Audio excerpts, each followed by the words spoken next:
आज हमारे पास में एक भक्त ने प्रश्न पूछा है, प्रश्न भेजा है कि गुरुदेव, यदि मैं संत बनना चाहूं तो इसके लिए मुझे क्या करना पड़ेगा, किन किन नियमों का फॉलो करना पड़ेगा, और आपकी शरण में रहना चाहूं तो क्या आप रखते हैं कि नहीं रखते हैं, और इसके लिए मुझे कहाँ आना पड़ेगा, और संत बनने के लिए क्या ब्रह्मचारी होना जरूरी है। बड़ा अच्छा प्रश्न आपने किया है, इसके लिए मैं आपको धन्यवाद देता हूँ। 4 मुख्य रूप से आश्रम होते हैं: ब्रह्मचर्य आश्रम, गृहस्थ आश्रम, वानप्रस्थ आश्रम, संन्यास आश्रम। ब्रह्मचर्य आश्रम का टाइम वेद ऋषियों ने 25 वर्ष की उम्र तक ब्रह्मचर्य का पालन करने के लिए कहा है। 25 से 50 तक गृहस्थ आश्रम का अनुपालन करें, और 50 से 75 तक वानप्रस्थ, और 75 से 100 तक यानी लास्ट जितनी उम्र बचे मृत्यु तक संन्यास आश्रम का पालन करें। परंतु फिर प्रश्न ये सामने खड़ा हो जाता है कि सुखदेव जी ने बचपन से ही क्यों ब्रह्मचारी बनकर के संन्यास का पालन किया था? विवेकानंद बाल्यावस्था से ही सन्यासी क्यों बन गए? और महात्मा बुद्ध गृहस्थ आश्रम को छोड़ करके बीच में ही चले गए। राजा भर्तृहरि गृहस्थ आश्रम और राजमहल को छोड़ करके बीच में ही चले गए। राजा गोपीचंद वे भी गृहस्थ आश्रम को बीच में ही छोड़कर चले गए। और इसी प्रकार से हमारे आपके बीच में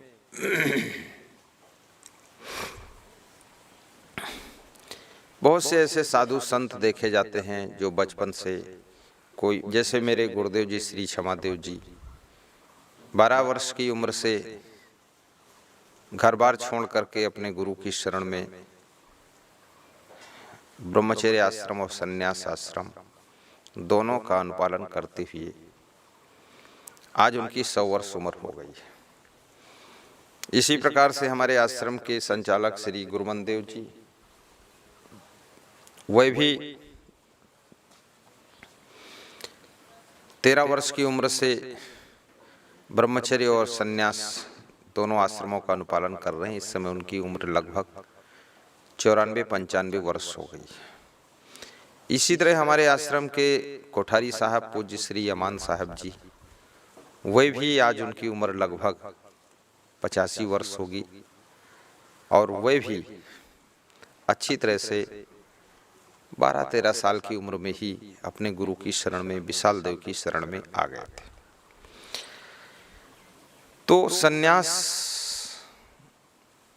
का अर्थ होता है, संन्यास की जो जान है वो ब्रह्मचर्य ही है।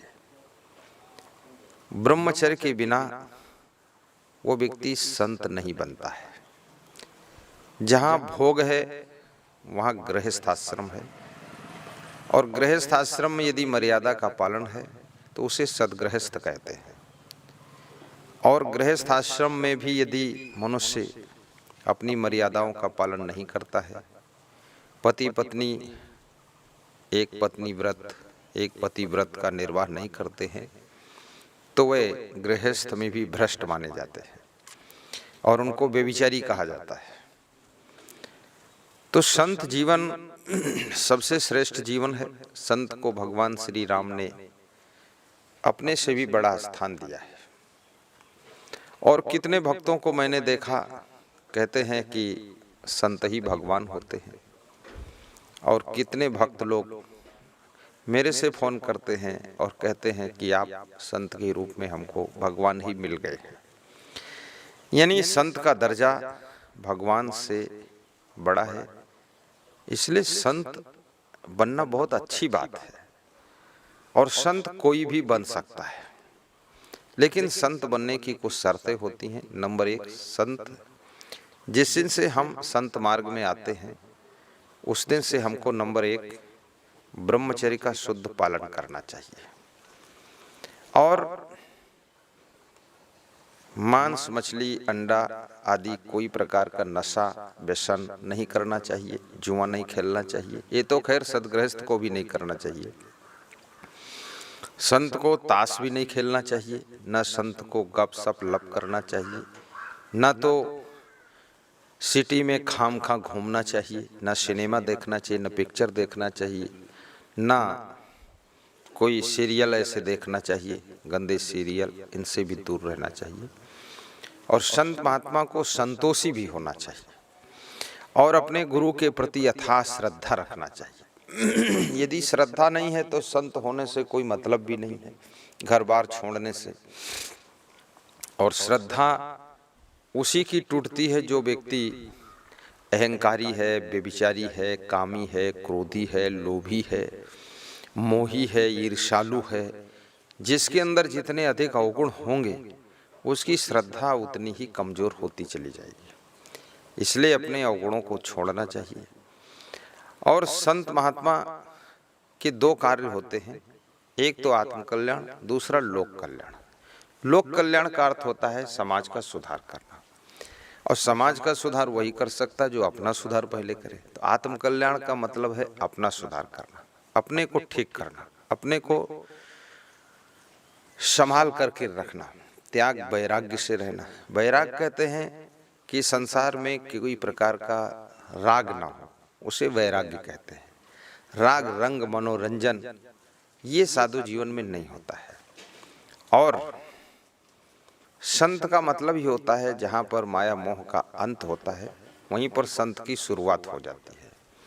किसी तरफ मोहित न होना, घर परिवार में भी मोह न करना, और कोई अन्य लोग भी ऐसे मिलते हैं उधर भी आकर्षित न होना, ये सन्यास का अर्थ होता है। और संत बनने के लिए मनुष्य यदि संत बनना चाहता है तो उसे सबसे पहले गुरु जी से संपर्क करना चाहिए। तो गुरु जी से डायरेक्ट संपर्क नहीं होगा मेरे से, क्योंकि मैं व्यस्त भी रहता हूँ।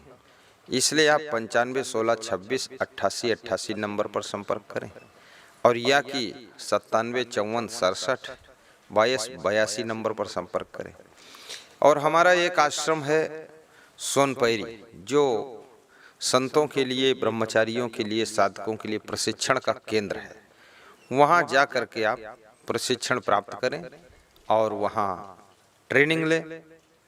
यदि आप इंटरव्यू में पास हो जाते हैं, परीक्षा में पास हो जाते हैं, तो आपको सन्यास की वेशभूषा दी जाती है, आपको संत बना लिया जाता है। और हमारी संस्था का नियम है, जो संत बनता है उसको हमारी संस्था पूरी व्यवस्था देती है। जैसे भोजन है, नाश्ता है, उसके ओढ़ने बिछाने के लिए रजाई, गद्दा है, मच्छरदानी है, और वो अगर बीमार हो जाता, स्वस्थ हो जाता तो उसका ट्रीटमेंट भी संस्था की ओर से होता है। और उसको किसी भी सामान की आवश्यकता होती है A to Z, वो संस्था ही उसको प्रदान करती है। वस्त्र भी हमेशा संस्था देती है, और हमारे आश्रम के प्रबंधक जी उसको वस्त्र देते रहते हैं, साबुन, पाउडर, चप्पल, जूते, यानी जो भी आवश्यकताएं हैं वो संस्था पूर्ण करती है। यदि कहीं उसको संस्था की आवश्यकता से जाना होता है तो संस्था वाहन भी उपलब्ध कराती है। और हमारा आश्रम जो है ये शुद्ध संतों का आश्रम है। यहाँ पर कोई गृहस्थ या कचरा ऐसा व्यक्ति नहीं रहता है। और हमारे आश्रम में महिलाएं साध्वी बनकर नहीं रखी जाती हैं, लड़कियों को साध्वी नहीं बनाया जाता है, लड़कियों को साधिका नहीं बनाया जाता है। ये सुविधा हमारे आश्रम के नियम के अंतर्गत नहीं है। केवल पुरुषों का प्रवेश होता है और केवल यहाँ पुरुष ही रहते हैं।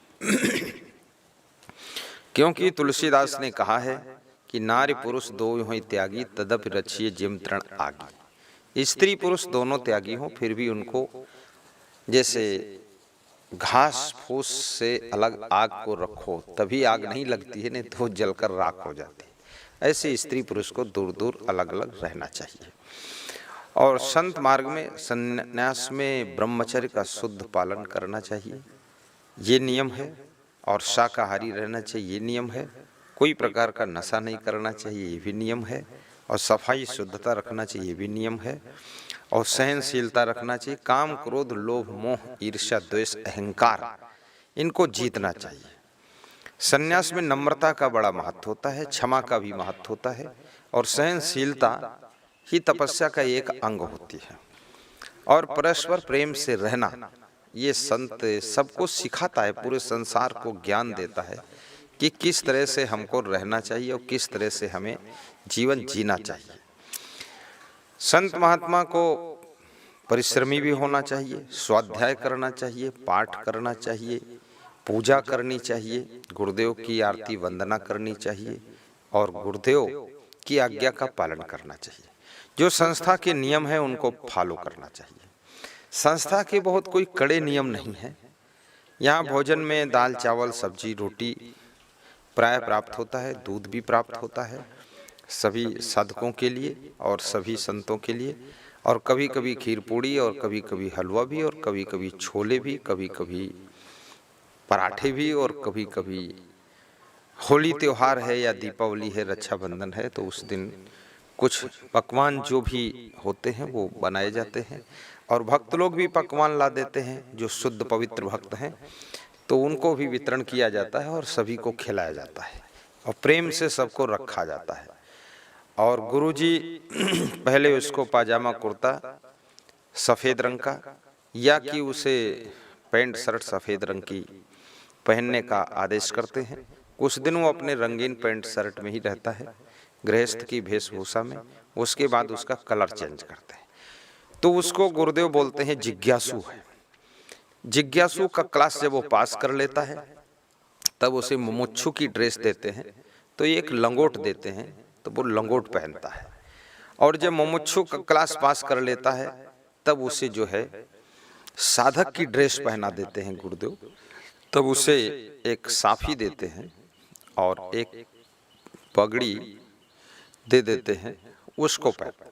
फिर उस क्लास को जब पास कर लेता है तब उसे जो है लंगोटी और साफी और बंडी और पगड़ी आदि समस्त वेशभूषा, संत की वेशभूषा प्रदान कर देते हैं। लेकिन इसमें कई लोगों को 12-12 वर्ष भी लग जाते हैं, कई लोगों को 20 साल भी लग जाते हैं, कई लोगों को 25 साल भी लग जाते हैं, और कई लोग 2-2.5 साल में भी क्रॉस कर जाते हैं।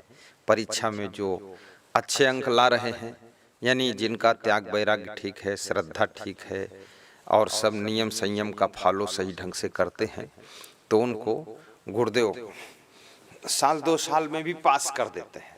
और ये पास करना, फेल होना, ये सब उसके ऊपर खुद डिपेंड होता है और इसका डिसीजन गुरुदेव लेते हैं। यदि वो सक्सेस होने वाला नहीं तो गुरुदेव उसको सम्मान के साथ में आज्ञा देते हैं और अपने घर वापस जाता है और घर में रह करके गुरुदेव की भक्ति करता है। हमारे यहाँ 2 प्रकार के शिष्य होते हैं। नंबर 1 तो गृहस्थ आश्रम में रह करके जो भक्त बनते हैं, उनमें भी कुछ परम भक्त हैं और कुछ सामान्य भक्त होते हैं। जो परम भक्त होते हैं वो गुरुदेव के किसी भी कार्य में और किसी भी योजना में सम्मिलित होते हैं। जो सामान्य भक्त होते हैं वे गुरु मंत्र ले करके सदगृहस्थ जैसा जीवन अपने घर पे यापन करते हैं और कभी कभी साल में गुरु जी का दर्शन करते हैं। जो संत बनता है वो गुरु जी के साथ में रहते हैं, गुरु जी की आज्ञा से गुरु जी के आश्रम संस्था में रहते हैं और संस्था में उनको उनकी योग्यता के अनुसार सेवा दी जाती है, जिसमें जो भी योग्यता होती है। और बाकी सबको बड़े प्रेम से रखा जाता है। अनुशासन भी रहता है, लेकिन अनुशासन मधुरता से रहता है। सबका ख्याल यहाँ पर रखा जाता है। यहाँ कई प्रकार के प्रबंधक संत होते हैं। कोई निरीक्षक संत है, कोई संरक्षक संत है, कोई धर्माधिकारी संत है, कोई प्रशासक संत है, कोई डायरेक्टर है, कोई मैनेजिंग डायरेक्टर है, कोई चीफ प्रोग्राम डायरेक्टर है, और कोई दीक्षा प्रबंधक है, कोई भंडार का प्रबंधक है, कोई मंडप का प्रबंधक है, कोई इलेक्ट्रिक विभाग का प्रबंधक है, कोई वाहन प्रबंधक है। ऐसे इस व्यवस्था को सब संत लोग ही संचालित करते हैं। गृहस्थ लोगों का इसमें सहयोग रहता है, बाकी व्यवस्था संत लोग संचालित करते हैं। तो आप संत आराम से बन सकते हैं, आसानी से बन सकते हैं। और संत बनने के लिए आपको नंबर जो मैंने बताया है उस पर संपर्क कीजिए और आइए, आप देखिए, समझिए और उसके बाद में नियम का फॉलो करिए तो आप संत बन जाएंगे।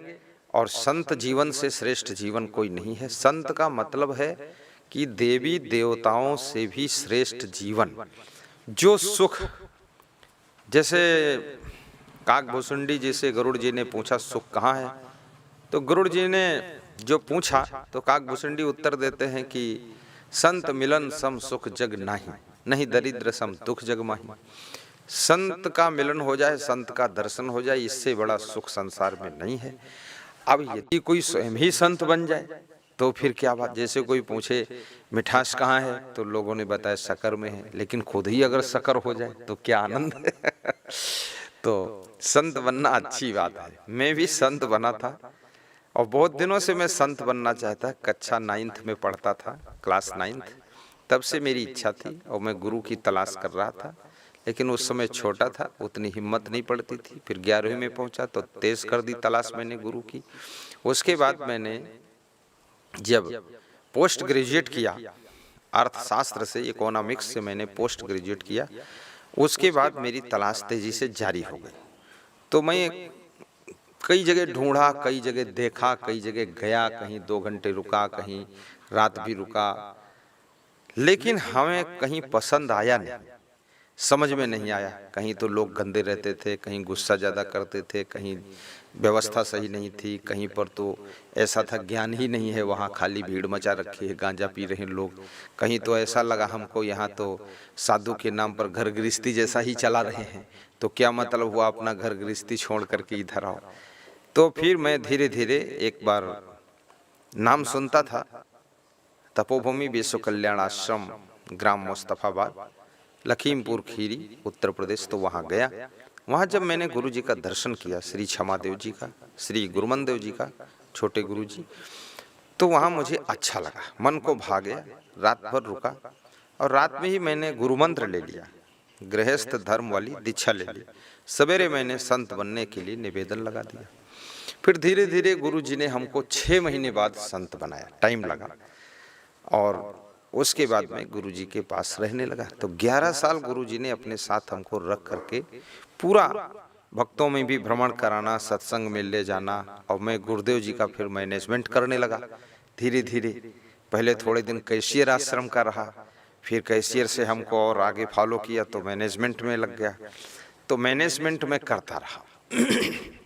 फिर गुरुदेव जी धीरे धीरे बुजुर्ग हुए।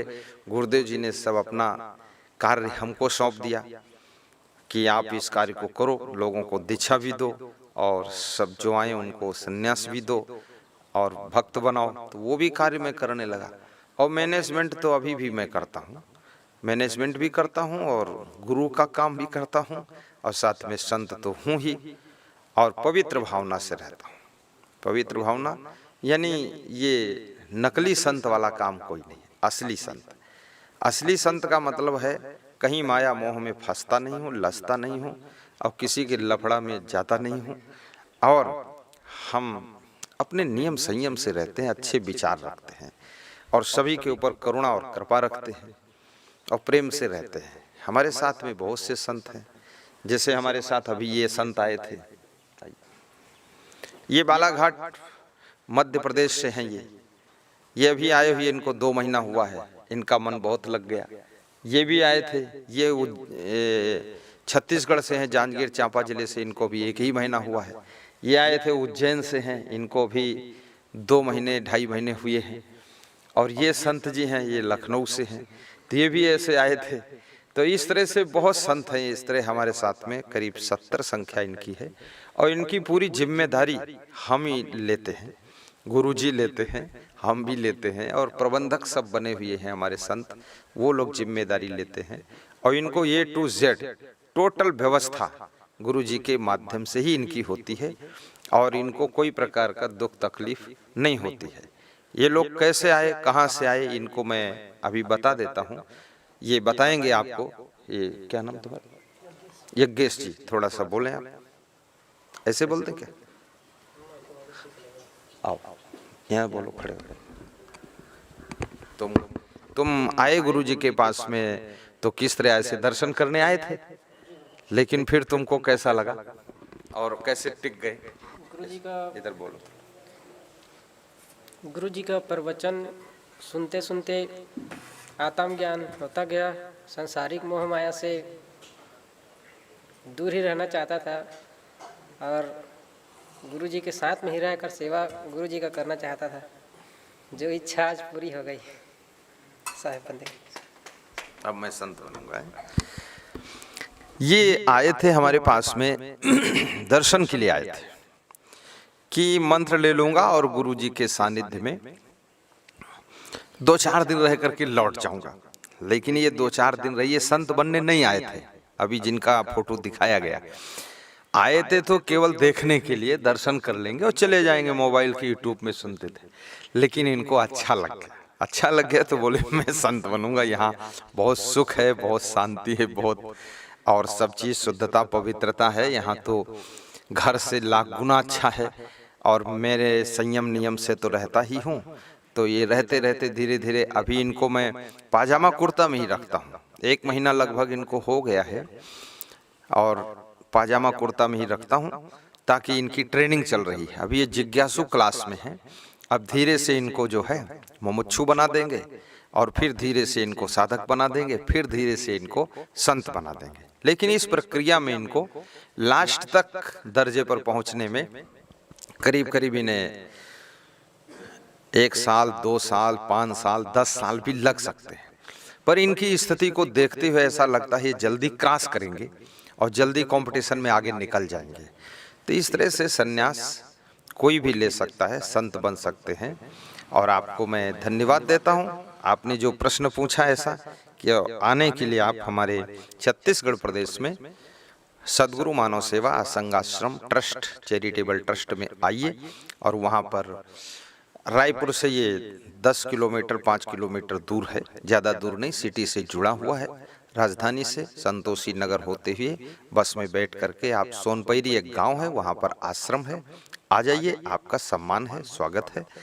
और देख लीजिए, पहले देखना चाहिए कैसा लगता है। अच्छा लगे तो संत बन जाइए, आपको अच्छा न लगे तो अपने घर वापस जा करके गुरु की भक्ति कीजिए, गुरुदेव का प्रचार प्रसार कीजिए, प्रेम से अपने घर पे रहिए।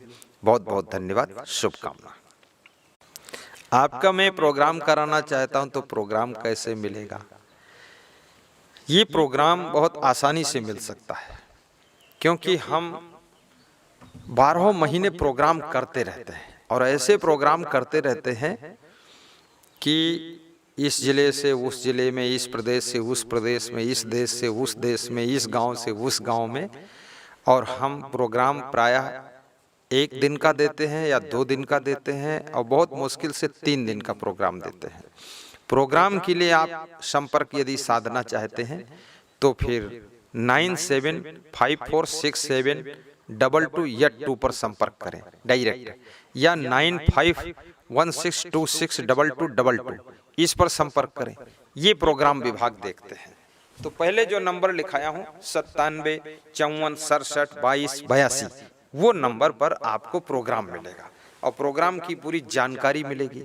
उसको हमारे managing director, chief programme director deal करते हैं और वो आपको ऐसा प्रोग्राम मिलने में आसानी रहती है। पहले उनसे आपको कहना पड़ेगा कि हम प्रोग्राम करना चाहते हैं, संत जी हमको प्रोग्राम का टाइम दीजिए। फिर आपको चॉइस करनी पड़ेगी आप किस टाइम प्रोग्राम करना चाहते, किस महीने में, किस वर्ष में, वो उनको बता दीजिए। फिर वह आपको टाइम देंगे। और उनको व्यवस्था भी हमारे प्रोग्राम में बहुत आसान रहती है, क्योंकि 25-30 हजार श्रोताओं के बैठने के लिए मंडप भी हमारे साथ में ठेकेदार, उसके पर्दे भी हैं। यानी सत्संग की टोटल व्यवस्था, सत्संग स्थल आपको साफ सुथरा करके वो देना है, बाकी व्यवस्था सब हमारे साथ में आती है।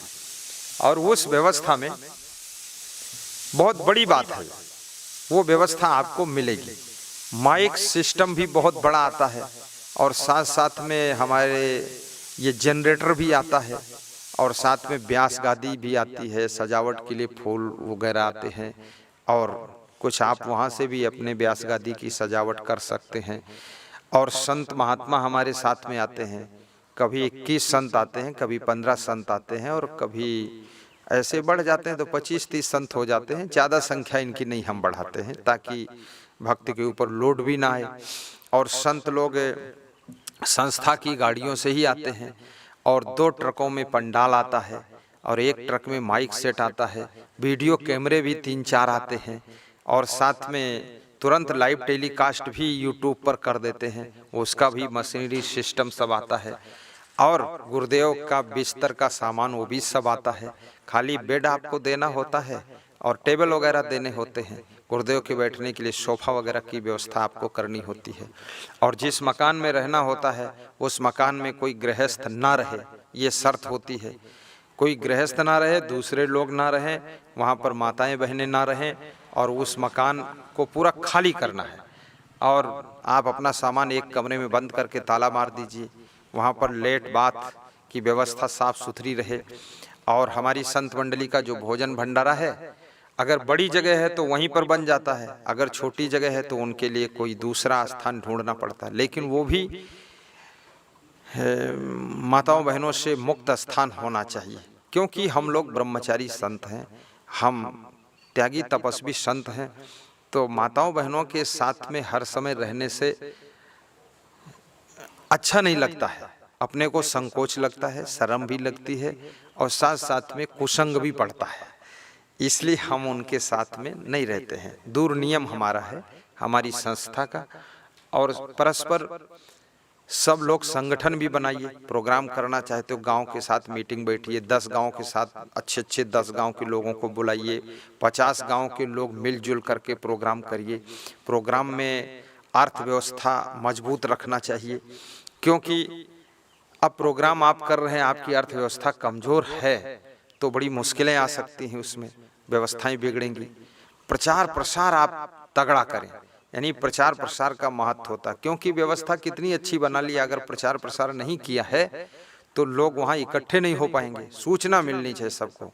तो यूट्यूब में भी अपने प्रोग्राम को डालिए, टीवी चैनल में पट्टी चला दीजिए और वो पट्टी हमारे आश्रम के मैनेजिंग डायरेक्टर साहब ही चला देंगे और यूट्यूब में भी हमारे संत जी डाल देंगे।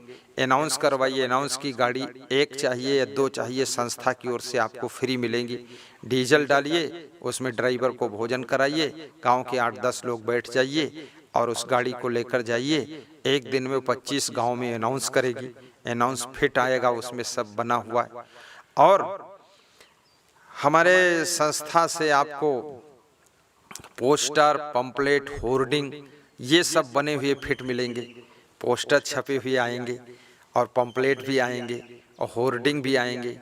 होर्डिंग खंभों में लगाने वाले भी आएंगे, चौराहों पर लगाने वाले आएंगे, फ्रेम सहित बना करके होर्डिंग आपको दिए जाएंगे और उनको खंभों पर बांध देना है। जहाँ जगह अच्छी देखो ऊंचे बांध दीजिए।